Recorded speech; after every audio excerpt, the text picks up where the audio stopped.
오늘 스파냐 3장 마지막 장인데요. 1절부터 13절 내용을 나누려고 합니다. 14절부터는 이제 제가 주일날 나누려고 해요. 이제 예루살렘에 대해서 이렇게 책망하는 이야기로 시작이 되고 있죠. 폐역하고 더러운 거, 포악한 그 성읍이 화 있을지언정. 은혜의 도성이었잖아요. 하나님 말씀이 흘러나오는 거, 또 예배하는 도성이었죠. 이 도시가 어떻게 되었다는 거예요? 폐역한 곳이 되었다.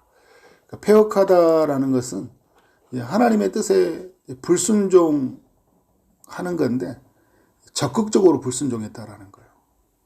의도적으로 이제 하나님 반대 방향으로 사는 사람들 있죠. 하나님 말씀에 이제 순종하지 않을 뿐만 아니라 의도적으로 하나님 말씀을 지키지 아니하였던 모습들. 그래서 폐역한 곳이 되었다 이렇게 말을 합니다. 더럽다라는 것은 이제 그야말로 도덕적으로 영적으로 부패하고 타락해져 있다.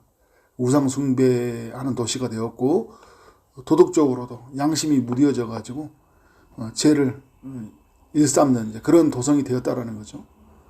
포악하다라는 건 이제 악한 사람들이 어떻게 연약한 자들을 막 짓밟고 또 불의하게 사람들을 다스려가는 또 그런 도시, 폭력이 가득한 도시, 이런 도시가 돼버렸다라는 거예요. 너무 은혜스러운 삶을 사는 도시가 너무 은혜롭지 못한 삶의 도시로 바뀌어버렸잖아요. 여러분, 죄가 들어왔고 죄를 해결하지 않고 내버려뒀으니까 죄가 더욱 커져서 이런 도시가 돼버린 거예요. 여러분, 이런 이야기는 그냥 먼 옛날의 이야기가 아니라 오늘 우리의 삶과도 연결이 되어 있죠. 죄가 내버려 두면 나라는 곳에 우리도 한 나라잖아요. 그죠? 내 삶이 이렇게 폐역하고 더럽고 포악한 성읍이 될 수 있는 거예요. 우리 공동체가 그렇게 될 수 있고요. 우리 가정이 될 수 있고 우리 도시가 그렇게 될 수 있어요. 그리고 북한 땅 보면 알잖아요. 그죠? 평양에 그 대부흥이 일어났던 곳 아니에요. 그죠? 그런데 그곳이 어떻게 됐어요? 폐역하고 더러운 거, 포악한 성읍이 돼버리잖아요. 내버려 두면, 악이 자라도록 내버려 두면 이렇게 돼버린다는 걸 우리가 알려주고 있죠. 2절에 이런 이야기 합니다. 그가 명령을 듣지 아니하며 교훈을 받지 아니한다. 하나님 말씀을 듣지 않는 거, 말씀을 들으려고 하지도 않고, 그리고 하나님께 의뢰하지 않는 거, 하나님께 구하지도 않는다는 거예요. 말씀도 없고 기도도 없고 믿음도 없고 순종도 없고 이게 삶이에요. 그래서 하나님께 가까이 나아가지 않는다 말은 무슨 말이에요, 여러분? 하나님께 멀리 떨어져 있다. 그런데 점점 더 멀리 하나님이란 존재, 이름도 부르지 못하는 시대. 예배도 없고요. 이름도 부른 것도 없고 기도도 없고 말씀도 없고 아무것도 없는 거예요. 근데 그들이 어떤 죄를 저질렀냐 보니까 3절에 보니까 그 가운데 방백들은 부르짖는 사자예요. 이렇게 지도자들을 말하거든요. 부르짖는 사자란 거 뭐냐면 사자가 부르짖으면 무서워요, 안 무서워요? 무섭죠. 무서운 지도자들인 거예요. 백성들이 보니까 너무 무서워요. 군림하고 폭력으로 일삼는 지도자들이 물삼는 거 무서운 거죠. 거대한 권력의 힘으로 사람들을 다스리니까. 근데 그의 재판장들은 이튿날까지 남겨두는 것이 없는 저녁일이요. 그러니까 뭐냐면 자기들의 배만 채우고, 그죠? 이튿날까지 남겨두지 않는다고 하잖아요. 자기들만 배만 채우고 실속만 챙기고 정의와 공의를 실현하는 데는 전혀 관심이 없는 사람들. 이게 이제 리더들이었던 거예요. 그러면 영적인 제사장들, 선지자들은 어떤 사람들이냐? 선지자들은 경솔하고 간사한 사람들이라고 해요. 하나님 말씀에 전혀 상관없이 말씀 전하고 있고요. 기회주의자들. 어떻게 하면 이 시대에 살아남을 수 있을까? 간사하게 살아가는 이들. 그 제사장들은 성소를 더럽히고 율법을 범하였다. 성전에 여러분 보면 우상 숭배가 있고 예배는 없어졌고요. 너무 성전의 기능을 다하지 못하게 말씀이 없는, 말씀을 적극적으로 배반하는 폐역한 곳이죠. 그러니까 더러운 곳이 되었고, 그래서 여러분 더럽다 보니까 되게 포악을 일삼는 성읍이 되어버린 거예요. 5절에 보니까 하나님은 어떤 분이냐 하니까 그 가운데 계시는 여호와는 의로우사 불의를 행하지 아니하였다. 사람들은 불의를 행하고 살아가는데 하나님은 어떻게 해요? 그들 가운데 계시는 하나님은 불의를 행하지 아니하였어요. 아침마다 빠짐없이 자기의 공의를 비추셨대요. 그러니까 무엇이 옳은 것인지, 무엇이 하나님의 뜻인지, 어떻게 살아야 되는지를 계속적으로 하나님이 보여주셨다라는 거예요. 그런데 어떻게 해요? 이 불의한 자는 수치를 알지 못했다는 게 뭐냐면 그렇게 하나님의 공의가 비춰지고 말씀이 비춰지고, 그러니까 여러분 선지자들을 통해서 스바냐, 에레미야, 나움 이런 선지자들이 있죠. 이런 선지자를 통해 하나님의 뜻이 무엇인지를 드러내요. 그런데 어떻게 해요? 자기가 어떤 상태에 있고 이 죄가 얼마나 하나님 앞에서 큰 불의한 것인지, 그리고 이 죄의 결과는 어떤 값을 치러야 될지 전혀 알지 못하는 거예요. 내가 나를 못 보는 거예요, 여러분. 그 야고보서에 말한 것처럼 거울로 보는 것 같죠. 예전에 거울로 본 것 같이 너무 희미해 버린 거예요. 내 자신을 들춰보지는 못해요. 내가 얼마나 얼마나 악한지, 얼마나 하나님 앞에서 불의한 자인지를 알지 못하는 거예요. 근데 하나님이 또 어떻게 하시냐면 이제 주변 나라를 통해서 하나님의 경고의 메시지를 주거든요. 자, 6절이에요. 내가 여러 나라를 끊어버렸으므로. 그러니까 지금 이제 남유다를 이제 하나님 책망하시기 위해서 여러 나라들, 주변 나라들에게 하나님이 그 준엄한 심판을 보여주시거든요. 어제 제가 나눴잖아요. 주변 나라들 심판하셔요. 근데 그들의 망대가 파괴되었고, 그들의 거리를 비게 하고 지나가는 자가 없게 했다. 텅 빈 도시가 되고 다 무너뜨렸다는 거예요. 여러분도 그렇잖아요. 반면교사로 주님이 보여주신다니까요. 반면교사로 보여주면서 우리에게 주는 메시지가 있어요. 교만한 자는 이렇게 생각해요. 아이고 저렇게 살더니 저렇게 무너졌네. 이렇게 교만한 자들이 이렇게 생각하고요. 겸손한 자는 어떻게 생각할까요? 와, 하나님을 떠나면 저렇게 되는구나. 나도 저렇게 될 수 있겠구나. 그래서 바짝 엎드리는 거예요. 바짝 엎드리는 거죠. 그런 모든 성읍을 항피하여 사람이 없으며 거주할 자가 없게 되었는지라 이렇게 했어요. 그런데 7절에 보니까 내가 이르기를 너는 오직 나를 경외하고 교훈을 받으라. 이제 이 하나님의 일하심을 통해서 자신의 백성들에게 주는 메시지는 이거예요. 나를 경외해. 그리고 내 말을 들어라는 거예요. 내 말을 듣고 살아가. 그리하면 내가 형벌을 내리기로 정하기는 하였지만 너의 거처가 끊어지지 아니하리라. 하나님이 작정하셨거든요. 1장부터 말해준 게 뭐예요? 죄에 대해서 심판하시겠다라는 건데, 만약에 돌이키면, 그러니까 주변에 있는 메시지를 보고 그 이야기들을 통해 이 메시지를 듣고 어떻게 해요? 멈추면, 다시 하나님께로 방향을 향하면, 말씀을 들으면 하나님께로 가까이 나아가면 어떻게 된다는 거예요? 끊어지지 아니하리라. 하였으나 어떻게 해요? 그들이 부지런히 그들의 모든 행위를 더럽게 하느니라. 더 적극적으로 어떻게 악한 짓을 하고 살아갔다는 거예요. 그 악한 행위가 멈춰지질 않아요. 그래서 더럽혀졌다 이야기하고 있습니다. 그래서 8절에 이런 이야기합니다. 나 여호와가 말하노라. 그러므로 내가 일어나 벌할 날까지 너희는 나를 기다리라. 이제 하나님이 기다리라는 메시지 가운데는 어떤 거 있을까요? 바로 즉각적으로 심판하실 수 있는데 계속 하나님이 자신의 백성들이 돌아오기를 기다리는 마음을 전해주고 있는 거예요, 여러분. 그러니까 여러분 제가 어제도 나왔지만 스바냐가 하나님 말씀을 받았을 때가 한 50년 전이니까 바벨론의 포로가 되기 전에, 그러니까 하나님이 50년이라는 시간을 주신 거예요. 우리가 볼 때는 50년 긴 것 같죠.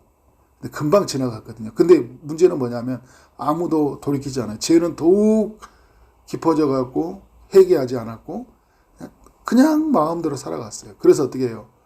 8절 말한 것처럼 내가 뜻을 정하고 나의 분노와 모든 진노를 쏟으려고 여러 나라를 소집하며 왕국들을 모으리라.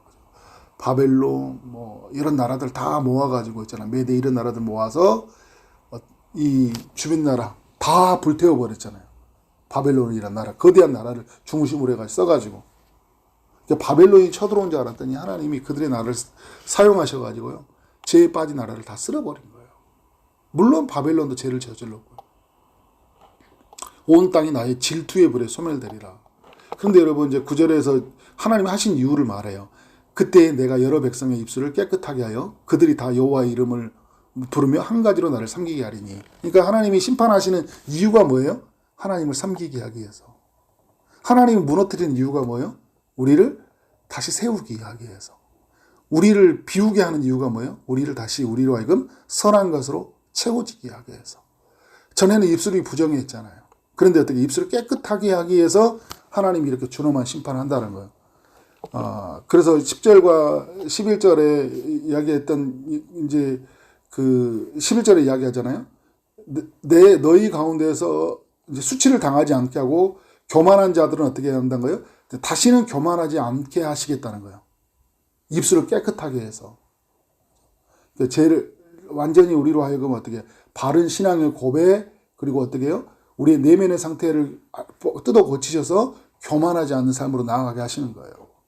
근데 그러면서 여러분 12절부터 13절 내용의 중요한 이야기를 우리가 알려주고 있는데 하나는 뭐냐면 어제도 나눴던 이야기와 연결사인데요.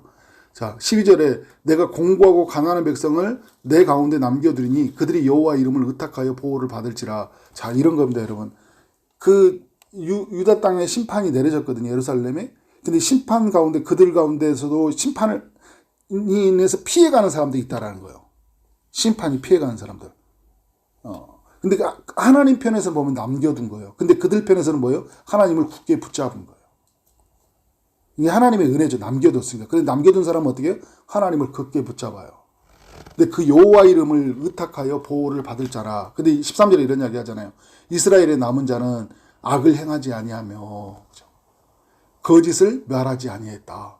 입에 거짓된 혀가 없으며 먹고 누울지라도 그들을 두려울게 할 자가 없을지라. 그러니까 그들은 어떻게 신실하게 하나님 말씀 앞에 섰다라는 거예요.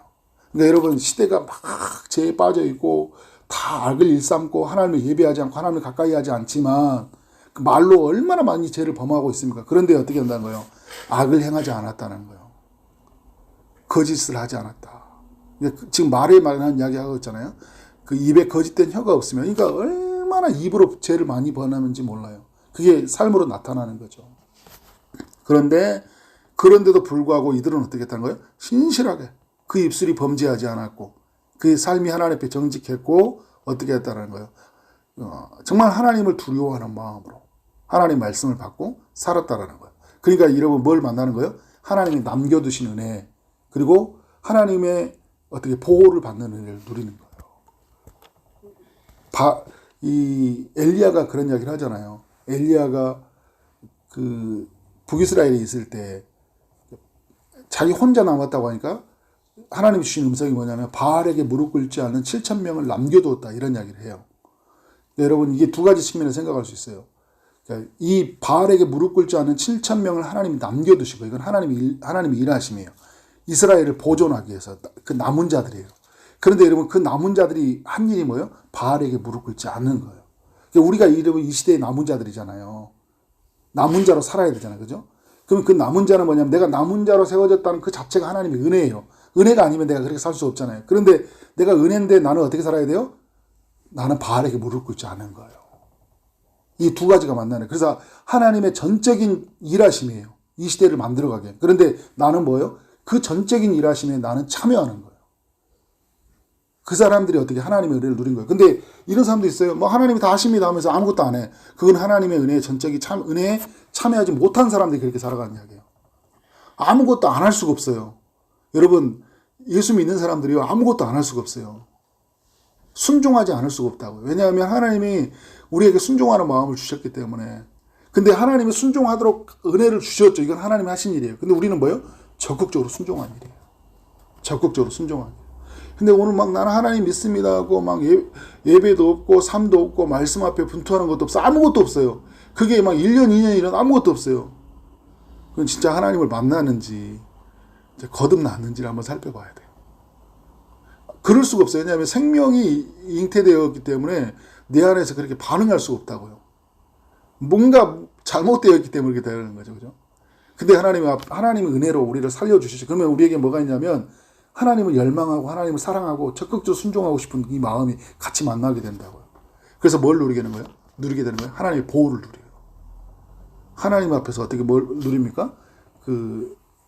주시는 그 은혜를 누리게 된다라는 거예요. 이런 하나님의 은혜가 우리 모두에게 있기를 주의 이름으로 축원합니다. 네, 기도하도록 하겠습니다. 하나님 감사합니다. 오늘도 필요한 말씀 허락해 주시니 감사합니다. 주님, 많은 사람들이 죄를 범하고 있고 또 하나님을 떠나 있지만 우리는 죄를 끊어내게 하여 주시고 하나님께 더욱 가까이 나아가서 은혜를 누리게 하여 주옵소서. 하나님을 경외하게 하시고 하나님의 교훈을 우리의 마음의 삶으로 받아들이게 하여 주시고 그래서 말씀대로 사는 삶이 되게 하여 주옵소서. 교만한 자들은 제거되고 겸손한 자만 남는다고 하셨는데 하나님 우리가 겸손하게 하나님을 찾고 하나님의 은혜를 구하는 삶이 되게 하여 주옵소서. 우리가 정말 하나님의 일하심 앞에 더욱 적극적으로 반응하며 나가길 원합니다. 폐역하고 하나님 더럽고 포악한 삶을 일삼는 그런 삶이 아니라 하나님의 말씀을 온전히 따르는 삶, 그 안에서 은혜를 누리는 삶이 되게 하여 주옵소서. 예수 그리스도 이름으로 기도를 쌓옵나이다. 아멘.